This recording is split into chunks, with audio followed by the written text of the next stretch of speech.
So this week, I've had the pleasure of watching the new My Hero Academia movie, Hero Rising. And you know, I had to say, I really enjoyed it. I love how My Hero Academia showcases even the most ridiculous quirks, and how they show that these young heroes, as talented as they are, still get their asses handed to them every time they fight real live villains. It reminds me how dangerous these villains are and how far these kids still have to go. But there's still one thing that really bothers me. Well, two if you consider the CGI, because I cannot look at that. And that, my friends, is the one for all quirk. Now, before we get started, I'd like to say that I'm speaking as someone who just watches the anime.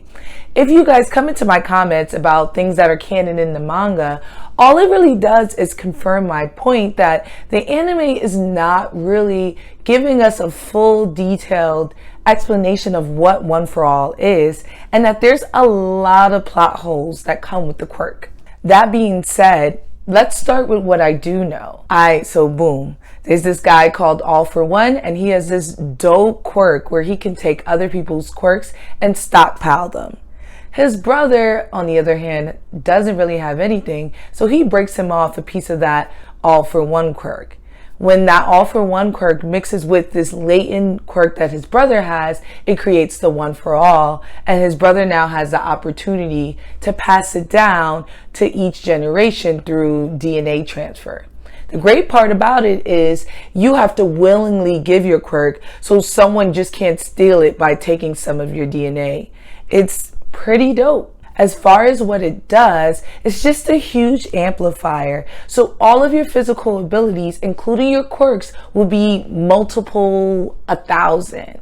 And that's why people like Deku and All Might, who have no quirks, become very, very strong and fast, because it's just what you can do physically amplified. Now, if you already have a quirk, like let's say Bakugo or Togata, then your quirk will be amplified and essentially way better. Now, if you haven't seen Heroes Rising and you plan on seeing it, it's time for you to dip, because I'm about to drop some major spoilers. Here's where things get a bit tricky. All Might is considered to be quirkless before he gets All for One, but I just don't think that's true, because All Might having the ability to transform his body into the Big Show is a quirk.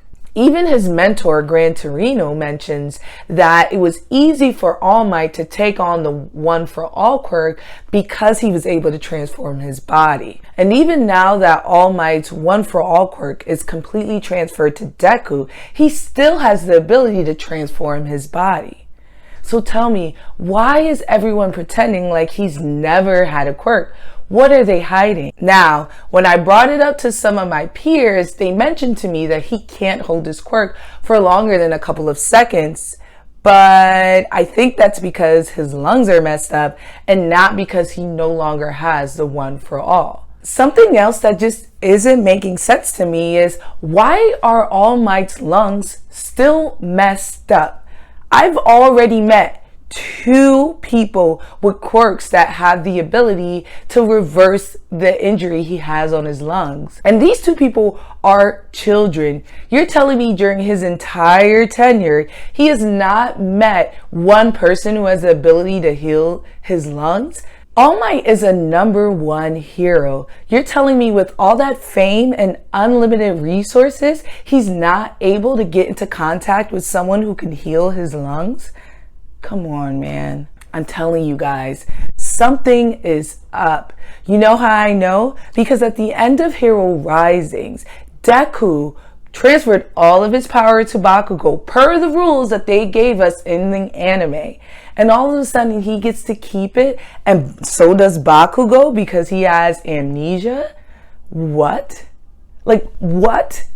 Something is going on, and I cannot wait to find out. So, what did you guys think?